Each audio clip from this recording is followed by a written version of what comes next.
Hey everybody, Neon here. There's of course this huge thing that just came out that's the Artifact FAQ. I wanted to do a little bit of a breakdown of the things that I'm noticing within this because I think this is a really interesting news release, and just wanted to put out a small video for this before the tournament starts up today for those who are interested in breaking some of this down for just out of curiosity.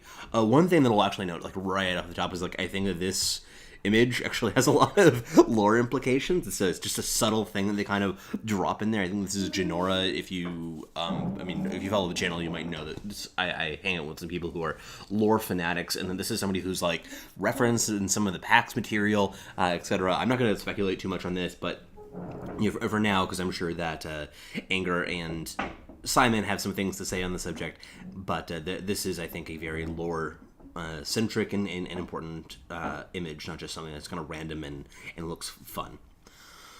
Okay, along with tomorrow's BTS preview tournament, this Steam wanted FAQ. What do I get when I buy Artifact? We knew that you get two decks and the 10 card packs.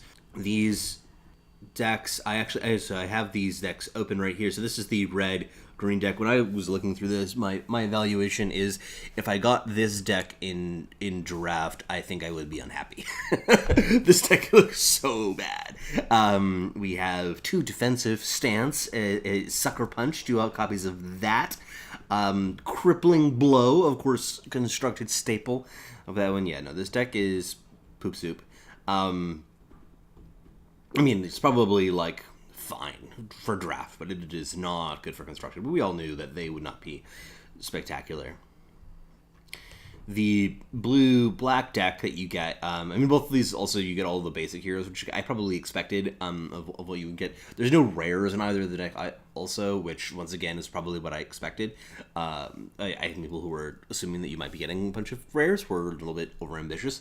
So yeah, this one we have Ventriculi, Battlefield Control, of course, signature card, Slay, Ironfall, Goldmine, Foresight, Dimensional Portal. Like, this is just kind of a generic set of draft quality blue-black cards. Like, this is probably fine as a draft deck, but obviously is not going to hold a candle to real constructed decks.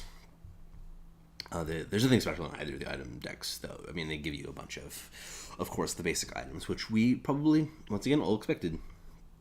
So that is, I think, a little bit... disappointing isn't quite the right word. Like, those are roughly the caliber that I was expecting of these cards. I was hoping to be surprised. I was hoping to be a little bit, impressed in that respect. But it's like, no, it's just starter decks, as probably most people expected. What game modes are available at launch? This part's interesting. Some modes require you to construct a deck from the cards you own. This can play this constructed modes against other players in Gauntlet. I'm going to zoom in here for you because I like it when it's easy to read. Use create tournaments or casual one-off matches. When you play against bots, you can give the bot any deck you like. So we knew this is a function that's in the game. It's one that I think is really interesting, and I think that there's also some interesting applications for this for custom game modes. So for instance, if there's some way in which you can give the AI a particularly special deck, for instance, containing cards that aren't actually in the game, this would be a useful feature to have for that. Now, I don't think that feature exists in the game yet, but that's just an interesting little point.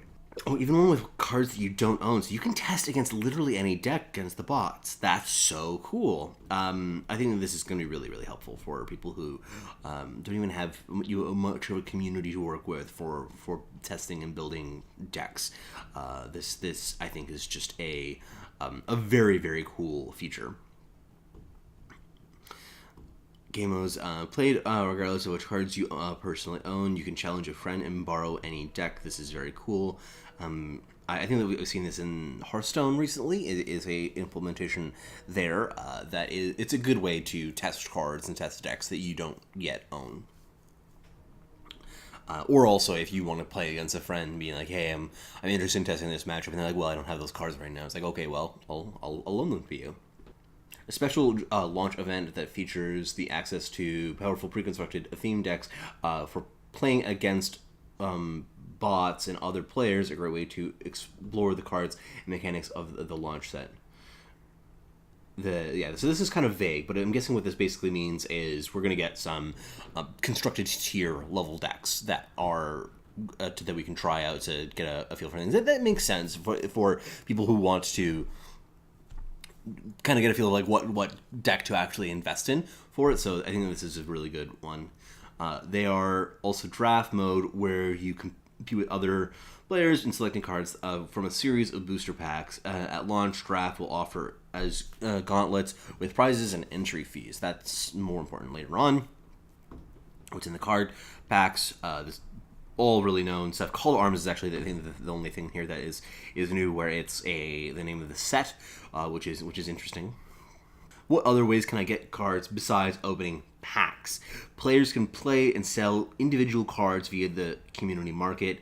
Groups of cards can be bought and sold in the marketplace in a single transaction using in-game collection interface.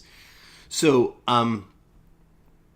this is just a link to the information for the general market for Steam. I think that we all suspected that we'll be using the exact same mechanism as the general Steam marketplace there. I don't know if this changes much, because we're going to probably expect then the same 15% fee that we were kind of seeing. This probably means that the whole apparatus, like the whole game, is going to cost a little bit more than what I had initially anticipated, because that 15% fee is important, and I hadn't factored it in properly into my calculations. So I wouldn't be surprised if we see competitive decks end up being closer to $60 to $80 maybe, in that range. Once again, it also depends also on the pricing of the draft modes. Will there be other ways to transfer ownership of cards besides the community market? Not at launch. This is, we knew this, but I think that I like the idea of they're still keeping this open, keeping me hopeful. This might just be a juke, that they're just trying to dangle it for those of us who want to be able to trade directly between friends, but it seems that that's not the case for now, at least. What is a gauntlet? This is an interesting change in definitions that I didn't realize until now. So I thought that the gauntlet was just a term for draft, but that's actually not the case. Gauntlets challenge players to win a number of online matches before being knocked out due to losses. For example, win 5 games before you lose 2. So that it's not even a strict definition right now of what it is. Some gauntlets reward tickets and packs as prizes based on how many wins you achieve. These prize-granting gauntlets require event tickets to enter. So we have event tickets defined down here. They're $1 each. I mean, you bought them in bundles of 5. You can probably trade them online too. So this will be a very important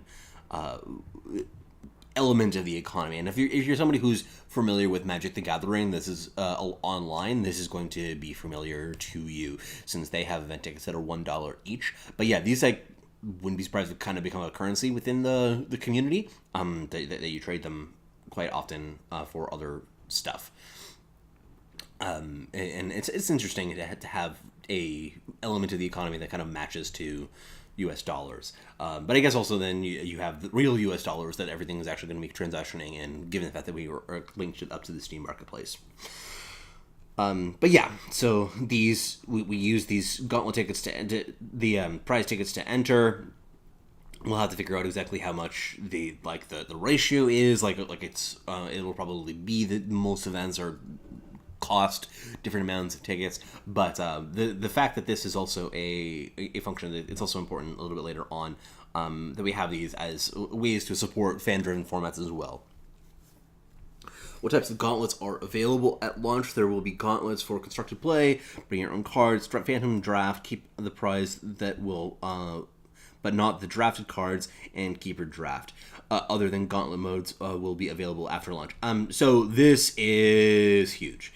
Phantom draft. So phantom draft, is this idea that you draft and you're not keeping the cards that you draft. This was something that people really wanted in this. The term actually comes from Magic the Gathering Online, so it feels like a surprising amount of the stuff that's going on here is actually being taken and inspired by stuff that's happening on Magic the Gathering Online, given how absolutely ass that client is. But I don't know if it's so much like the structure of things, but like the conversions and the like the UI kind of stuff is one of the main reasons why it sucks so badly.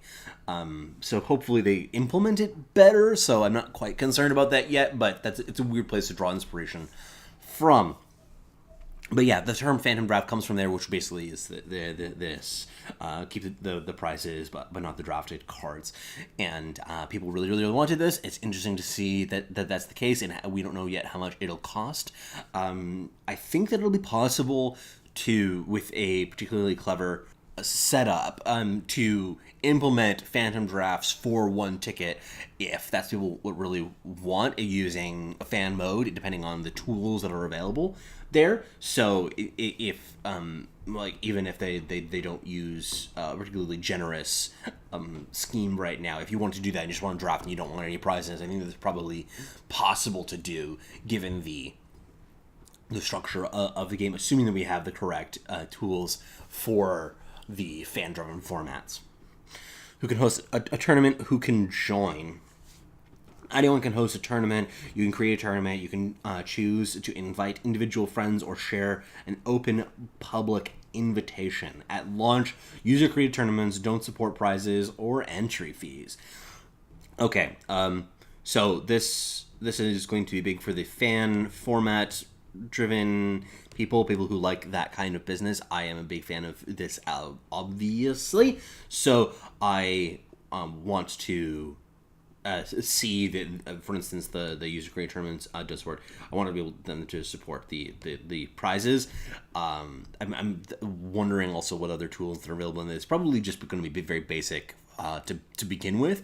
From what it sounds like, it'll probably just be like you have the tools to do that. Okay, so what types of custom tournaments can I make? At launch, Swiss and single elimination formats are supported in a huge variety of configurations.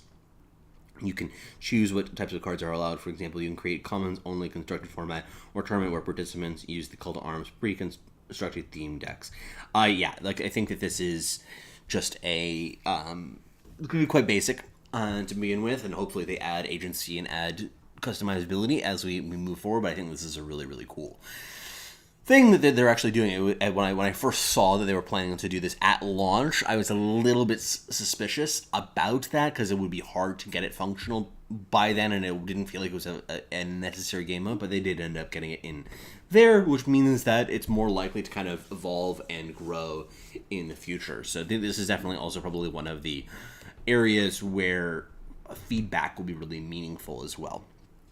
So these are my thoughts on this. I think that it's a really cool little announcement, and it makes me very excited. So I'm going to go post this video really quickly before we go and have that BTS tournament. Maybe you're watching this in the future, and you know how the BTS tournament turns out already. But you know how behind schedule everything goes. But it'll be a fun one way or another. But anyway, thank you so much for joining me today. This has been Neon from A-Space Games. Be sure to check out the links below. You can also find a link to Ink Gaming, which has been supporting the work that we do here on A-Space Games. So they're a great partner for us. And there's a giveaway that is available until the 16th, or midnight on the 15th, I guess, like the end of the day there. So check those out. Greatly appreciate it. Just want to do a quick video on this. And I'll be talking about this on the podcast this week as well. Later.